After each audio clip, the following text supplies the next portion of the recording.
Assalamualaikum warahmatullahi wabarakatuh. Kami, kelompok 5, yang beranggotakan saya, Eka Nindya Fitratunisa, dan rekan saya, Anjiani Safa Virginia, beserta Ahmad Ibnu Fatuha. Pada kesempatan kali ini, kami akan mempresentasikan sebuah materi dengan judul distribusi peluang binomial. Lanjut pada materi pertama, yaitu tentang konsep variabel acak. Definisinya sendiri yaitu suatu fungsi yang menghubungkan sebuah bilangan real dengan setiap unsur dalam ruang sampel. Karena jika hanya definisinya, tidak mungkin langsung mengerti apa itu konsep variabel acak, jadi mari kita lanjut kepada contohnya saja. Oke, untuk contoh pertama, saya punya soalnya itu Jeffrey menikah dengan Kabira dan mereka telah memiliki 3 orang anak. Kemungkinan anaknya itu ada 3, jadi ini untuk A1 itu anak pertama, A2 anak ketiga, anak kedua, dan A3 anak ketiga. Jadi kemungkinannya itu ada Jeffrey dan Kabira itu mempunyai 3 anak laki-laki, didefinisikannya itu LLL, lalu ada PLL, dan kita akan menyebarkan seterusnya sampai kemungkinan anak Jeffrey dan Kabira itu perempuan semua. Nah, variabel acak X ini didefinisikan sebagai banyaknya anak perempuan Jeffrey dan Kabira. Jadi, ada ruang sampel dan juga nilai variabel acaknya. Karena X-nya itu adalah banyaknya anak perempuan Jeffrey, X-nya itu nilai variabel acaknya ya. Jadi untuk jumlah anak perempuannya Jeffrey yang 0 itu ada di sini kan, jadi ruang sampelnya hanya satu saja, LLL. Dan untuk jumlah anak perempuannya 1 itu ada 2, ada 3, ada PLL, LPL, sama LLP. Dan untuk jumlah anak perempuannya 2, itu ada LPP, PLP, dan PPL. Sedangkan untuk jumlah anak perempuannya 3 itu hanya ada 1, yaitu PPP. Nah, jadi X-nya itu menyatakan variabel acaknya. Jadi X-nya itu ini. Tapi ini X besarnya, tapi hati-hati juga karena di dalam variabel acak dalam distribusi binomial itu ada huruf besar dan ada huruf kecilnya gitu. Jadi itu juga beda arti. Nah, X besarnya itu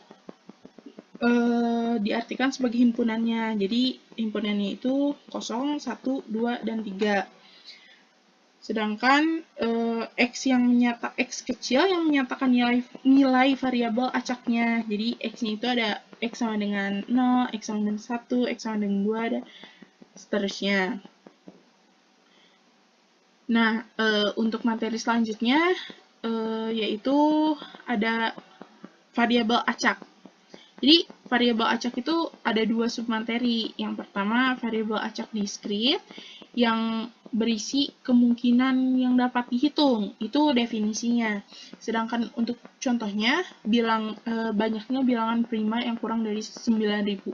Jadi, walaupun nilainya itu 9.000, yang ya bisa dikatakan ini besar lah ya, tapi kan masih tetap bisa dihitung. Jadi, walaupun di sininya 9.000, ya walaupun lama gitu, tapi kan kita bisa tetap hitung, nyusun, jadi masih tetap bisa dihitung. Sedangkan untuk contoh keduanya itu banyaknya telur yang busuk saat membeli 3 ton telur.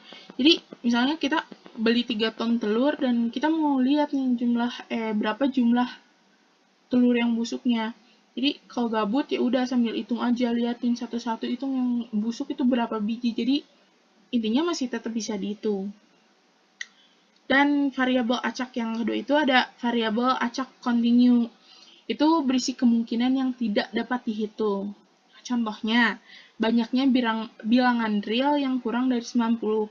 Jadi, walaupun nilainya relatif lebih kecil, 90 ya dibanding 9.000 itu kan jauh lah ya. Tapi kan kalau bilangan real itu banyak gitu, jadi susah banget gitu kan kalau dihitung walaupun ini nilainya kecil gitu kan.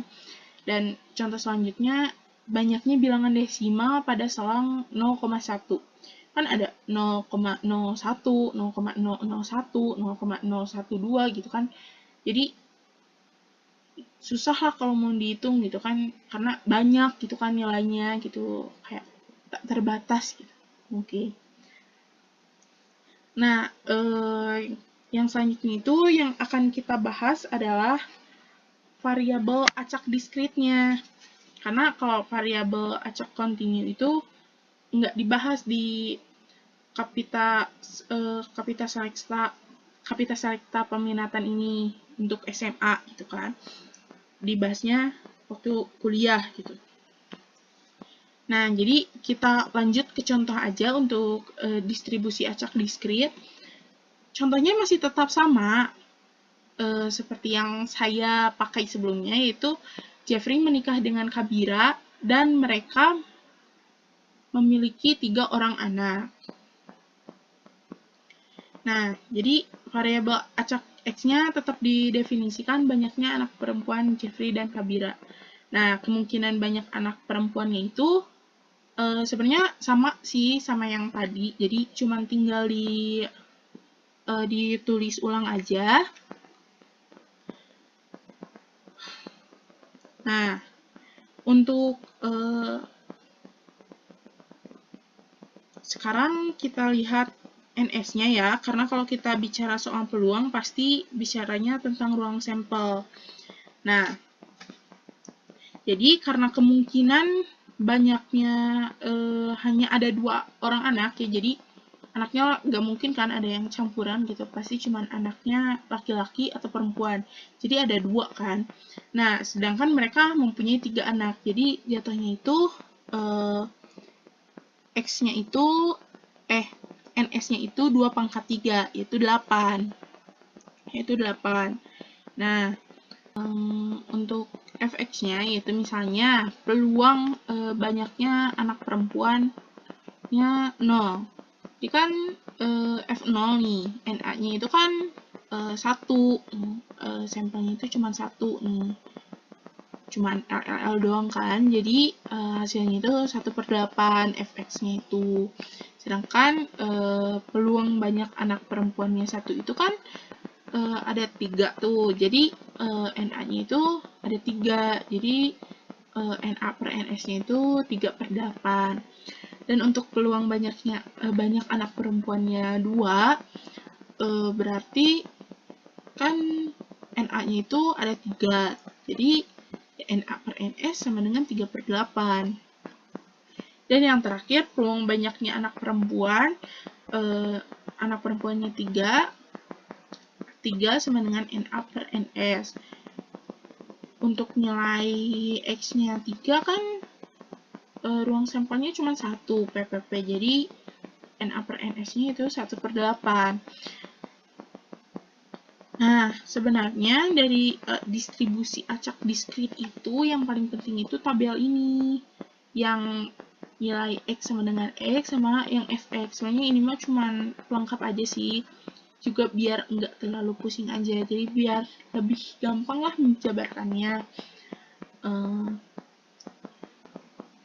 Jadi kalau nanti soalnya kan misalnya gini nih, terus disuruh dijabarkan distribusi acak diskritnya, berarti jawabannya itu nanti bakalan seperti ini gitu.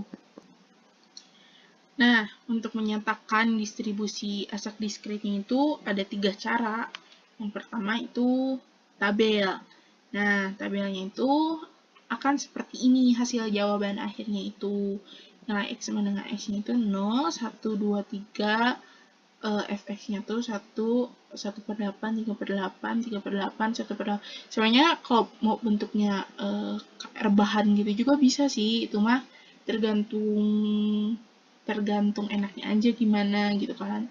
Tapi biasanya itu bentuknya itu nggak gini tabelnya itu, tapi rebahan gitu, selonjoran gitu kan tampilannya. Oke, yang kedua itu bentuknya fungsi. Nah, fx itu jadi dari angka atau hasil fx-nya itu kan cuma ada dua angka nih, 1/8 dan 3/8. Kan ininya sama kan, jadi ya hanya ada dua hasil lah gitu kan. Nah, jadi 1/8 itu untuk X sama dengan 0 atau X sama dengan 3. Nah, 3/8 juga untuk X sama dengan 1 dan X sama dengan 2. Tapi kalian harus hati-hati juga, karena harus ditulis juga ini nolnya kan. Ini tuh untuk X lainnya. Jadi, untuk menegaskan tidak ada nilai lain selain dari 1/8 dan 3/8 gitu kan. Nah, yang ketiga ada grafik gitu kan. Ya, kalau grafiknya ya langsung aja kan gitu kan, maksudnya ininya apa sih, ini nilai x-nya, terus ini nilai fx-nya, ya langsung aja kan, cuman tinggal gambar gitu kan, terus kasih garis kan. Nah, ada yang harus diperhatikan juga nih, jadi nilai peluangnya itu selalu kurang dari sama dengan 1. Jadi kalau hasil dari peluangnya itu 1 kan, lebih dari 1 gitu kan, misalnya 1,1, berarti salah. Jadi ini juga bisa sebagai tolak ukur lah jawaban kalian itu benar atau enggak. Kan ini juga fx-nya 1/8, 3/8, jadi kurang dari 1 kan. Nah, yang kedua itu jumlah fx-nya itu harus sama dengan 1. Jadi kalau enggak sama dengan 1 berarti salah gitu kan. Jadi kan ini juga kalau dijumlahin 1/8, 3/8, 3/8, 1/8 kan jadi 8/8. Jadi hasilnya itu 1 gitu kan.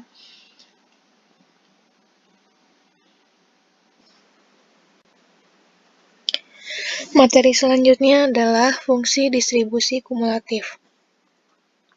Fungsi distribusi kumulatif, notasinya adalah F besar C sama dengan peluang X kurang dari sama dengan C, yang mana Px kurang dari sama dengan C ini bisa kita notasikan sebagai Px sama dengan 0 ditambah Px sama dengan 1, dan seterusnya hingga Px sama dengan C. Yang berarti Px sama dengan 0 ini adalah F kecil 0, Px sama dengan 1 ini adalah F kecil 1, dan seterusnya hingga Px sama dengan C ini adalah F kecil C. Untuk lebih jelasnya, kita masuk ke contoh soal. Bang Jago menikah dengan Neng Ningsih. Mereka sudah mempunyai 3 orang anak. Maka kemungkinan anak mereka adalah... Nah, yang pertama kita lakukan, kita misalkan dulu variabel acak X yang kita definisikan sendiri sebagai banyaknya anak perempuan. Jadi kita ambil variabel acak X ini, yaitu anak perempuan dari Bang Jago dan Neng Ningsih. Maka kemungkinan anak mereka itu seperti apa? Kemungkinan anak perempuannya itu bisa 0, bisa 1, bisa 2, dan bisa 3. Bisa nggak 4? Nggak, karena sudah jelas di sini bahwa Bang Jago dan Neng Ningsih itu hanya memiliki 3 orang anak. Nah, jika kemungkinannya anak perempuannya itu 0, maka peluang yang munculnya ini adalah laki-laki semua. Jika anak perempuannya itu adalah 1, maka kemungkinannya ini. Jika anak perempuannya itu 2, maka kemungkinannya ini. Dan jika kemungkinan anaknya perempuan itu 3, maka semuanya perempuan. Nah, dari sini kita bisa tuliskan tabel distribusi peluangnya, yaitu ini. Nah, sekarang kita mau mencari F besar 0. Bisa dibedakan, ini adalah F kecil X, kalau ini kita akan mencari F besarnya.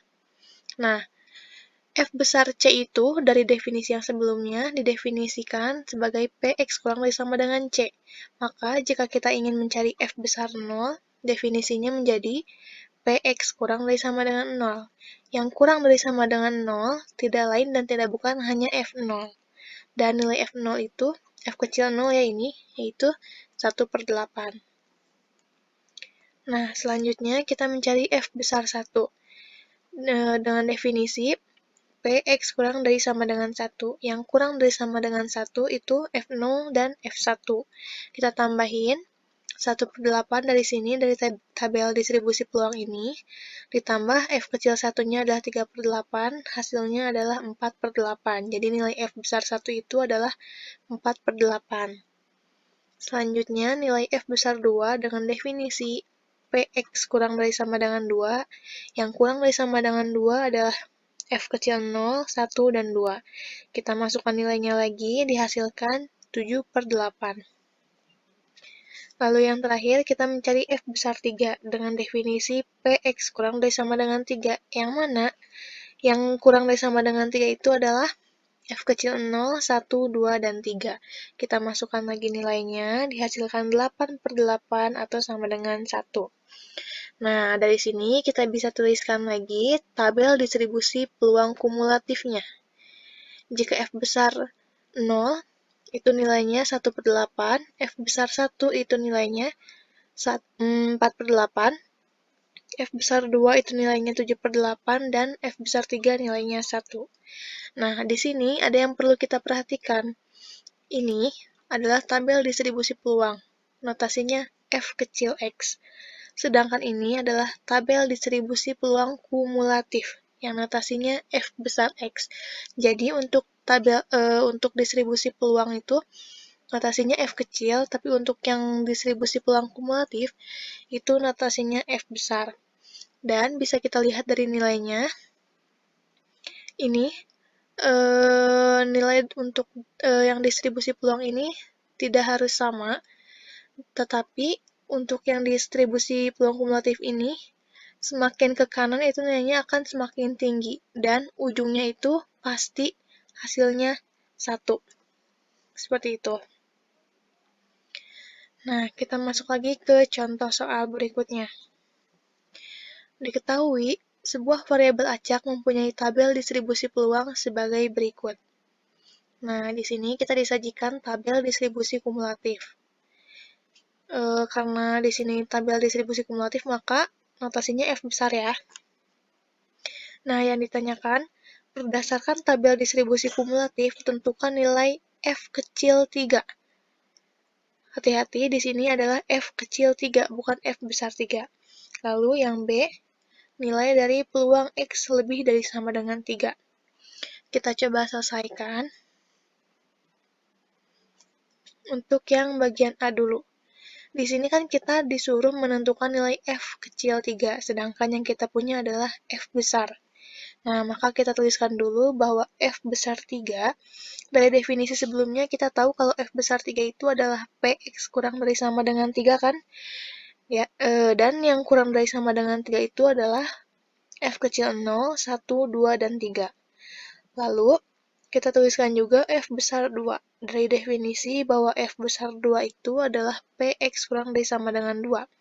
Yang kurang dari sama dengan 2 adalah F0, 1, dan 2. Dari sini, kita bisa langsung kurangi. F0 itu habis, dikurangi F0. F1 dikurangi F1 habis. Dan F2 juga dikurangi F2 habis. Maka yang tersisa adalah F besar 3 dikurangi F besar 2 sama dengan F kecil 3. Nah, dari sini kita bisa langsung hitung. F kecil 3 itu adalah F besar 3 dikurangi F besar 2. F besar 3-nya yang mana? Yang ini. 9/10. Kita masukkan nilainya, dan dikurangi F besar 2. Yang ini. 8/10. Maka hasilnya adalah 1/10. Nah, secara umum, jika kita ingin menentukan nilai F kecil, itu kita bisa menggunakan rumus ini. F kecil K sama dengan F besar K dikurangi F besar K min 1. Sederhananya gini, kalau misalnya kita mau mencari nilai F kecil 3, maka kita bisa mengurangi nilai F besar 3 ini dengan nilai yang sebelumnya, yaitu F besar 2. Seperti itu sederhananya.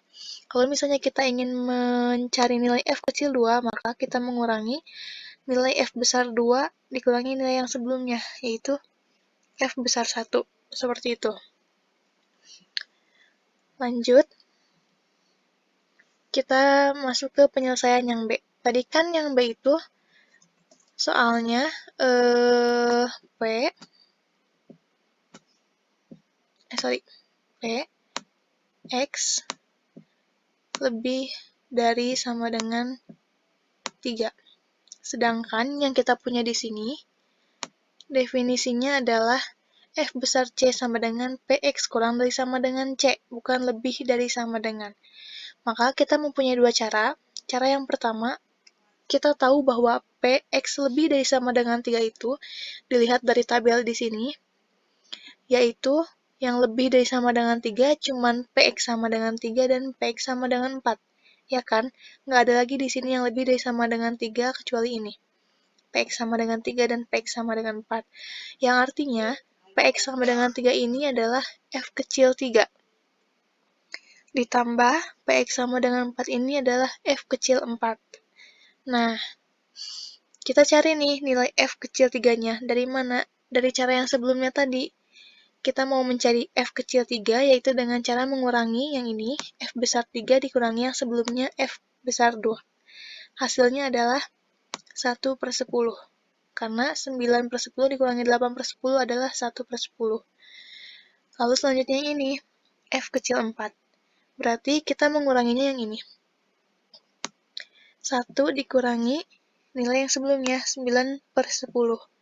Hasilnya adalah 1/10. Nah, kita tambahin, hasilnya menjadi 2/10 atau kita sederhanakan menjadi 1/5. Itu untuk cara yang pertama. Cara yang kedua, nah, kita menyediakan tabel distribusi. Tabel distribusi ini dengan F kecil yang kita belum tahu nilainya berapa. Nah, dan kita tahu bahwa semua nilai ini dari 0, dari 0, 1, 2, 3, dan 4 ini hasilnya pasti 1. Untuk semua nilai ini, dari F0, F1, F2, F3, dan F4 ini, jika kita jumlahkan hasilnya menjadi 1. Nah, kita tuliskan PX lebih dari sama dengan 3 sama dengan, sama kan sama yang atas ini tadi, PX sama dengan 3 ditambah PX sama dengan 4. Nah, kita kan mau mencari yang ini doang kan? Nilai dari PX sama dengan 3 ditambah PX sama dengan 4. Kita tahu tadi bahwa semua nilai ini, kalau kita jumlahkan hasilnya 1. Maka, untuk mencari nilai ini, PX sama dengan 3 ditambah PX sama dengan 4 itu, kita tinggal mengurangi 1 ini dengan nilai 0, 1, 2 ini, yang P0, P1, dan P2 ini. Jadi, kita tuliskan dulu di sini ya. 1 dikurangi PX0 ditambah PX1 ditambah PX3, ya kan? Karena hasil semuanya ini adalah 1, dan untuk mencari yang ini doang, yang 3 dan 4 doang, maka kita kurangin 1 dikurangi yang ini, 0, 1, dan 2. Kita tuliskan seperti ini. Nah, satunya kita turunkan lagi, negatifnya turunkan lagi, dan kita tahu bahwa PX sama dengan 0 ditambah PX sama dengan 1 ditambah PX sama dengan 2 ini adalah PX kurang dari sama dengan 2. Ya kan? Balik lagi ke definisi yang awal, kalau PX kurang dari sama dengan 2 ini sama dengan ini. Berarti kita bisa tuliskan bahwa ini tuh jadi ini, gitu ya. Nah, kita tahu juga bahwa PX kurang dari sama dengan 2 ini adalah F besar 2. Kita tuliskan seperti ini. Nah, nilai F besar 2-nya itu berapa? Kita lihat di tabel yang ini. Nilai F besar 2 itu adalah 8/10. Maka, bisa kita simpulkan bahwa 1 dikurangi 8/10 adalah 2/10. 2/10 kita sederhanakan menjadi 1/5. Nah, hasilnya sama kan? Untuk yang cara 1 dan cara 2. Seperti itu. Umumnya, kalau dari cara 1 ini, biasanya dipakai untuk mencari nilai F-nya itu yang kecil-kecil, kayak gini, yang cuman lebih dari sama dengan 3, kayak gitu. Kalau ini, dicari untuk mencari nilai yang lebih dari sama dengan 3 atau seterusnya. Misalnya di sini ada data lagi yang lain. Nah, itu bisa menggunakan cara yang ini, yang cara yang kedua, karena nilai yang dibutuhkannya adalah nilai yang lebih besar. Seperti itu. Nah, selanjutnya masuk ke penulisan distribusi peluang kumulatif. Yang pertama, bisa kita sajikan dalam bentuk tabel. Seperti ini contohnya. Ada nilai X-nya, yaitu 0, 1, 2, 3, dan ada nilai F besar X-nya. Yang sudah kita ketahui bahwa F besar X ini adalah 1/8, 4/8, 7/8, dan 1. Ini contoh yang pertama, tabel. Yang kedua, kita bisa tuliskan dalam bentuk fungsi. Seperti ini, ada F besar X sama dengan 0, di mana X kurang dari sama dengan 0. Dan 1/8, di mana X itu di antara 0 dan 1. Dan selanjutnya, seperti ini. Ini untuk penulisan dalam bentuk fungsi. Nah, yang ketiga, ini ada penulisan dalam bentuk tabel, dalam bentuk grafik, maaf. Seperti ini contohnya.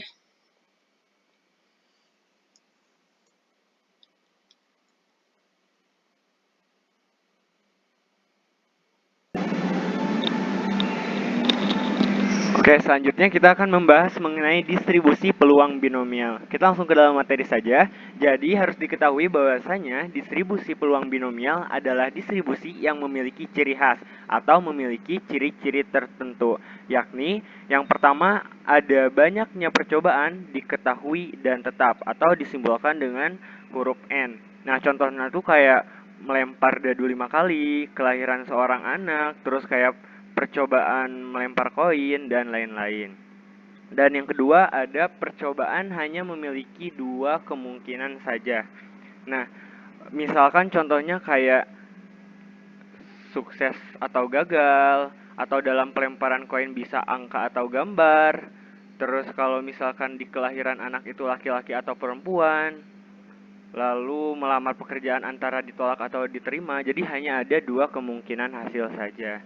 Nah, ciri khas yang ketiga itu adalah peluang sukses dinyatakan dengan simbol P dan peluang gagal disimbolkan dengan simbol Q. Di mana Q sama dengan 1 min P. Nah, yang terakhir adalah percobaan harus bersifat independen satu sama lain. Nah, maksud independen itu adalah tidak terikat satu sama lain. Nah, contohnya kayak misalkan kita mau melempar koin 3 kali. Berarti kan nanti ada P1 pelemparan ke-1, P2 pelemparan kedua, dan juga P3 adalah pelemparan ketiga. Nah, kita misalkan P1 itu ingin peluang munculnya angka, P2 juga munculnya angka, dan yang pelemparan ketiga juga munculnya angka. Nah, apabila peluang munculnya angka pada pelemparan ke-1 itu kan pasti setengah. Nah, yang P2 juga setengah dan yang P3 juga setengah. Jadi jangan sampai berpikiran bahwasanya, oh, apabila pada pelemparan 1 itu muncul angkanya setengah, berarti pelemparan kedua nanti 3/4. Enggak, jadi tidak terikat satu sama lain. Jadi apabila pelemparan ke 1 setengah, pelemparan kedua juga sama setengah, dan pelempar 3 juga adalah setengah. Kita coba masuk ke rumus distribusi peluang binomial. Nah, bisa dilihat, jadi rumusnya itu adalah peluang X sama dengan X sama dengan F0 sama dengan B, di mana B ini adalah X N P sama dengan N kombinasi X kali P pangkat X kali Q pangkat N min X, di mana N adalah jumlah percobaan, X adalah nilai yang diharapkan muncul, P adalah peluang sukses, dan Q adalah peluang gagal. Nah, jadi kalian harus tahu nih, N-nya itu apa, X-nya itu apa, P-nya itu apa, Q-nya itu apa, karena variabel-variabel ini yang nantinya akan kita coba identifikasi. Kita coba masuk ke contoh yang pertama. Hitunglah B jika B adalah 2, 5, dan 0,6. Kita masuk ke penyelesaian. Rumusnya B, di mana B adalah X NP sama dengan N kombinasi X dikali P pangkat X dikali Q pangkat N min X. Kita dapatkan N sama dengan 5, X sama dengan 2, dan P sama dengan 0,6. Nah, biasanya di peluang itu berbentuknya pecahan kan? Jadi kita ubah 0,6 ini ke pecahan, didapatkan 3/5. Tadi juga kita sudah bahas bahwasanya Q itu sama dengan 1 min P kan? Jadi kita tinggal masukkan 1 min 0,6 sama dengan 0,4. Nah, 0,4 ini juga kita ubah ke pecahan menjadi 2/5. Dikarenakan nilai dari semua variabel sudah diketahui, kita tinggal masukkan ke dalam rumus. Jadi B, di mana B adalah 2, 5, dan 3/5 sama dengan 5 kombinasi 2 dikali 3/5 pangkat 2 dikali 2/5 pangkat 3. Nah, 5 kombinasi 2 itu kan 5 faktorial per 3 faktorial dikali 2 faktorial dikali 9/25 dikali 27/125. Maka didapatkan 10 dikali 9/25 dikali 27/125. Ini kan 10 dan 25-nya kita bisa coret didapatkan 2 dan juga 5. Maka 2 dikali 3/5, di mana 3 pangkat 5 ini didapatkan dari 9 dikali 27 per 5 pangkat 4. Di mana 125 itu kan 5 pangkat 3. Ditambahkan 5 menjadi 5 pangkat 4. Maka hasil akhirnya kita dapatkan 486/625.